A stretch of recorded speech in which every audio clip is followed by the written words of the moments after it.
விண்வெளியில் உள்ள ISS எனப்படும் சர்வதேச விண்வெளி நிலையத்தில் 287 நாட்களாக தங்கியிருந்த இந்திய வம்சாவளியைச் சேர்ந்த சுனிதா வில்லியம்ஸ் அவர்களும் வூச் வில்மோர் அவர்களும் தொழில்நுட்ப கோளாறு ஏற்பட்டதால் பூமிக்கு திரும்ப இயலாத நிலை ஏற்பட்டது. இவர்களது உடல்நிலை பாதிக்கப்படும் எனவும் உயிருக்கு ஆபத்து எனவும் பல தகவல்கள் வெளிவந்தன.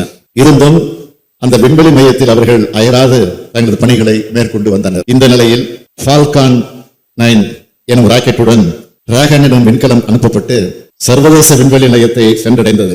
இதன் மூலமாக சுனிதா வில்லியம்ஸ் அவர்களும் வூச் அவர்களும் அங்கிருந்த மேலும் 2 வீரர்களோடு இணைந்து பயணித்து பத்திரமாக புளோரிடா அருகில் கடலில் தரையிறங்கினர்.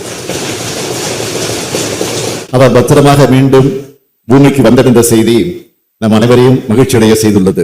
இத்தருணத்தில் சுனிதா வில்லியம்ஸ் அவர்களுக்கும் அவரை பத்திரமாக பூமிக்கு கொண்டு வருவதற்கான அனைத்து முயற்சிகளையும் மேற்கொண்டவர்களுக்கும் நமது மனமார்ந்த பாராட்டுகளையும் நன்றியையும் நான் தெரிவித்துக் கொள்கிறேன்.